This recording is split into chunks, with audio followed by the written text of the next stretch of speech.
Hi everyone, welcome to my YouTube channel. My name is Ellena. Thank you so much for tuning in. So today I thought I'd tap into the energies of the solar plexus that's happening on September 21st.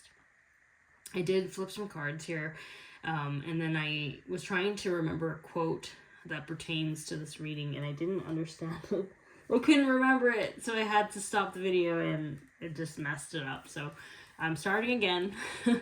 Don't mind my bruise on my hand. I have this little tiny bruise here. I don't know what I did. But anyways, basically, there's a quote by a really famous author named Robin Wall Kimmerer. So Kimmerer. Where she said, all flourishing is mutual. There is something here for September, or for whenever you read or watch this video, as my readings are timeless. It really is about humans connecting back into nature and not just observing nature, but getting in nature in terms of like tending to the animals, tending to gardens, learning how to make medicine with natural remedies, learning, working with essential oils, even doing energetic grid work is what I'm picking up. Like grid work is what I'm being shown is that there's, I see the earth, I see grids amongst the earth, new grid lines lighting up, getting brighter and brighter. And these grids kind of allow certain energies to kind of flow, cleansing the earth, cleansing heavier energies away, because Mother Earth is a living entity and she is also growing as well. And because she is growing, and when we are kind of on Earth, we feel her growths as well. So sometimes we can witness and see the shadow dark kind of rise, and then we can also see healing on multiple levels because we are part of her, right? We're stewards of Mother Earth. Like, we're not here to kind of just do our own thing in many ways. We're here to kind of service and be there for Mother Earth, especially if you're called to do light work, energy healing, if you work with the angels, if you channel, if you have, if you're an earth, or if you call yourself an earth angel, a starseed. Like, our mission here is really to take care of Mother Earth, right? And so they wanted me to say that the way that you can connect with Mother Earth in terms of grid work or amplifying the light to which you kind of like stand on and work with Mother Earth, what you can do is you can go on the grass barefoot, or you can meditate on the grass.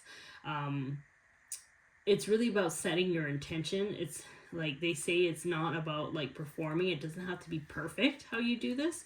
It just is your intention and your desire to kind of transmute energies and heal Mother Earth. So what they said to do is to go on, go in nature. You can go, again, meditate on the grass, or like put your bare feet on the grass and then imagine your upper chakras being cleansed with light, and then pulling that light or having it cleanse from your crown chakra, third eye, throat, higher heart, down to your heart, while also bringing up a column of light from the center of Mother Earth, cleansing your earth star chakra, your feet chakras, your base, your sacral, your solar plexus, up to match the heart, so you have this column of light.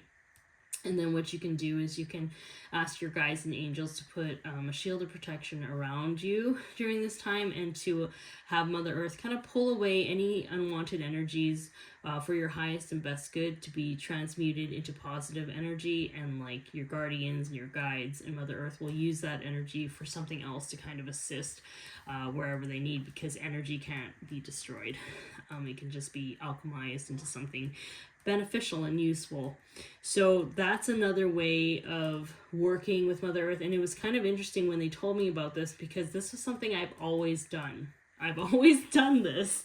After like a heavy day, if I felt like I have a lot of energies around me, or I feel like, I was stressed, I would go out that side and do that exact same thing, and I didn't know the name for it, but it's actually grid work. It's anchoring your light. Another thing that I want to mention as well is that if you have found that you have gone through a lot of trying times in terms of that, it is to make sure that you anchor your light more and more into the grid. So, because the more contrast you go through, you know, as tiring as it is, what it did, if you are an alchemizer, you will transmute that, you will grow your light, and you will understand more of that dark and transmute it. You transmute denser energies. So every time you kind of went through those challenges, your light expanded. So what you're essentially doing is you've been anchoring deeper and deeper into your own grid, or the grid of Mother Earth, this new consciousness grid. And so what's happening is that your light work grid is so anchored in so it's kind of unwavering. It's almost like a permanent thing. So it's not that you need to meditate on grass anymore or be in touch with Mother Nature in that way. It's like your existence now, with that light that you have within your auric field, when you're in nature, when you're dealing with animals or going out and about doing your thing, you're healing Mother Earth as you're walking through it, if that makes sense. That's something that's been coming up for me for this message here, this reading here. Oh my god, don't mind this. I'm just like bumping my arms into stuff, honestly. Anyways, here we go. So the first card that came up is like this number 4. The moon signifies the solar eclipse that I'm picking up on. This is Earth. Grid work. That's what I feel. And I feel like 4 is a building of foundations. Even though, you know, we may feel like we're wandering around and not sure of what we're doing, I feel like the more pieces, more puzzle pieces start to come together and more clarity starts to come together to assist you in understanding why you went through the things that you have gone through. There is another bigger mission that is amongst us now, you know, and God is asking you to trust that. Teaching here, when I see this, I see the rose, which is the rise of the divine feminine. And the divine feminine is, again, not gender specific. So if you resonate with that energy of the divine feminine, you'll resonate with the rise in kind of like spiritual awareness, the unseen in many ways, creativity, the arts, again, working with nature and making healing medicines, working with spirit to channel and speak your truth, because there's something here in regards to what it is that you do that's help leading the way for people who are kind of lost at sea. Again, your anchor, your light, your grid work has made it so that your light is very bright and people can see you. I feel like people are turning to you or watching you. They notice you. Even when you're minding your own, there's something about your energy, the codes that you have. It has something to do with what you say or even what you make or how you live your life or how you approach your the way you live. People are paying attention, and those who are seeking answers, it's like you are assisting in guiding them in their darkness at this time. And you don't even realize how many people you're impacting, right? Because a lighthouse just shines light. They're not seeking anything. They're just being. And it's inspiring many people to find their own way, you know? Strengthening bonds. This can be strengthening bonds between you and your higher self, you and your guides, you and you in terms of your authenticity and your voice. This is also a very divine feminine energy, I feel, when I pick up on this. It is someone who is really enjoying the moment in their experience at this time. Doing their own thing, tending their own garden, and letting go of distractions. I do feel like that calling is stronger now. How important it is to be back in nature for those who are in that space of teaching or guiding. There is something where you may be feeling a pause in your experience right now, but it's like you're being moved somewhere. There's something moving you to another space where there's impact, in terms of, not like you're not making an impact now, but there's something in your physical environment that's going to change. And I know that sounds kind of scary, but it's not. When I say physical nature, maybe there's a change in your routines. Maybe there's something where you sign up to volunteer at a community garden or something, or maybe, there's something, maybe you're watching over animals. There's something here where I feel like you are going to be ushered into a new environment where not only have you been shining your light, but you're moving towards a space where there's a connection to Mother Earth, because you're now, because of that bond you have with the grid work with Mother Earth. It's like there's a responsibility here in giving back physically in some sort of capacity to Mother Earth. And that can even mean going out for walks more, or hiking, something with your energy kind of constantly helping Mother Earth by pulling good energy into it, or transmuting the heavy energies with your energy center, or like your aura. There's something here that is shifting in terms of your perspective. I feel it's a perspective shift before your physical shift. So there is something, as I'm like rubbing my third eye right now, and it's like so bright right now. Like, oh my goodness, girl. Like there's something in your intuition that is increasing. And it's like you have a knowing that there is something that you need to now do in the physical environment. And you may not know what exactly it is at this moment, but it will be revealed to you in time. Thank you, Spirit. Is there some other messages you would like for me to share at this time? Ooh. Trapped in fear. Yeah, trapped in fear. There will be those who are feeling very stuck. This is why it's very important for you to keep shining. As you see in this photo, there's that person just kind of putting his head down, his or her head down, and they're not really looking at the light. Like, what they do with your information is up to them. They can grow, they cannot grow, they can look towards the light, they can look away from it. It is not up to you. Your job is to be you, be the light.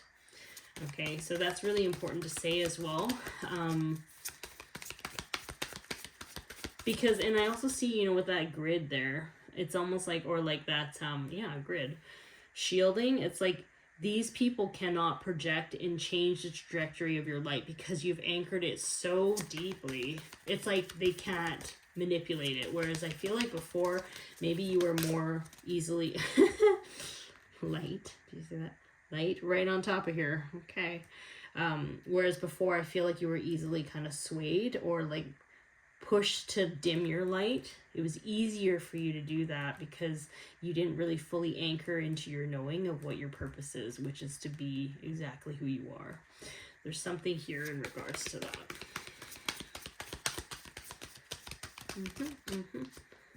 Sacral chakra. A lot of creativity. Again, working with Mother Earth, you can create some beautiful things. You can, apothecary. I keep thinking about apothecary, or maybe you can build a beautiful garden. There's something here where you're giving back to Mother Earth in a physical, tangible way for some of you, on top of just the energetic way of doing things. So the waiting game, I do feel like there are some people who are just unsure, or maybe you're just not quite yet getting all the pieces together to figure out what it is that you're supposed to do. Just like there are some people here unsure of where to go in life, and they're looking at the light, so they're kind of stuck in this little waiting game here. Choose wisely. Yeah, this is pertaining to those who I feel are kind of in this space where they're unsure of where to go, and they get to choose where they want to go. They can get out of the, they can wait, they can get out of the waiting game, but at the same time, I do feel like this also pertains to people trusting their gut when it comes to the right direction, because not all teachers are great teachers, right? Not all teachers work for the light. So it's important that if you're in this position and you're unsure where to go, you got to trust your gut. You can go multiple directions, but always follow the ones that feel good, that feels right for you. Positive movement forward. And yes, this is after a period of mental conflict. So yeah, I do feel like those who are watching here, I feel the majority, it could be, you know, the majority of those watching are here. They're kind of struggling to figure out where to go. And I feel like, again, trust your intuition when it comes to the messages that you're receiving, because not all messages are for you. So don't try to make things resonate with you when they just simply don't. You will know if this is the right thing for you, to listen to this teaching, to do this, reach out to this person, to move in this direction. You will know because your heart knows. It'll just move you forward, right? And I think this is also reiterating how important it is to kind of get out of your head and into your heart, to follow your bliss, to follow your joy. And even though you're kind of in uncharted waters in many ways, follow the sun, follow the bright area of joy. And that can also mean moving towards a space of creativity, or going back to something that has made you happy in the past. So, okay, is there any closing messages that you would like for me to say, Spirit, for this collective? Thank you. Ooh. If anything. Okay. Kind of saw those coming. Perseverance, the ram. Yeah, this is like an Aries. Am I talking to an Aries? We have Aries placements. You have many gifts. No problem can withstand the power of your mind. With patience, you can reach your mountaintop. Never give up, and good luck will follow. Yeah, I feel like y'all have been going through some trying times here. And I feel like Spirit is just saying, like, right now it might be scary because you don't really know which direction to go, but you will, and trust. And you can ask Spirit to help you. Ask them to give you signs into where to go. Yeah, Loon, intuitive. So yeah, you have a very strong intuition in where you're going. Listen to the song in your soul. Trust your intuition as you have a way of knowing. Emerge from the busy life and seek more solitude. Recognize that you are unique and that you are loved. Yeah, I do feel like some of you are just a little bit distracted. And I think Spirit is, again, asking you to kind of go outside and ground yourself in nature, because how can you really get clear when there's so many people tugging at your energies all around, or you are just so stressed out? Like, that will impact your energy field. So to get clear on things is super important for you to go and ground yourself and go in nature. Use protective crystals if you need. Go for black tourmaline, smoky quartz. Hematite is really good for grounding. And just jet is a very good crystal for clearing your aura as well. And then we have this one, action, pronghorn. Now is the time to act. Opportunities are here. Move forward with confidence. Your talents will always help you land on the pinnacle. Your quick wit and keen senses will lead you to success. Like, yeah, I think once you know what you need to do, like, you're not afraid to take actions. There's a lot of Aries energy in here, so I can't help but feel like it's like sometimes you sit and you wait for change, and then the moment something happens, like you just get that one signal, it's like everything starts to flow and you know exactly what to do. And that's kind of what I'm picking up here for you. I do feel like this moment is a time where you are getting clear about what it is that you want, and it's almost like there's some sort of like piece that you're missing. So you can always ask Spirit to keep showing you where to go, and trust your gut when it comes to when to take action. Because I feel like you've done this before. You probably changed a lot of pathways before in life. But I feel like, I don't know if Spirit has been just kind of moving back slightly, just so that you can hone into your power a little bit more in knowing the direction that you're going in. Like, you're no longer going like, where do I go? Where do I go? Someone tell me. It's like, it's more leaning towards, you know where to go and you want to go in that direction. So you're going to make it happen. You know what I'm saying? So yeah. So that is the message that I have for September 21st for the solar eclipse. Solar eclipse. Solar plexus is kind of interesting because it's really about stepping into your power and taking action. So there is something about that. So thank you for watching. If anything resonated with you, and if you feel called to, feel free to like, subscribe, and share. That really helps my channel. And thank you so much. And I will talk to you later. Okay, bye.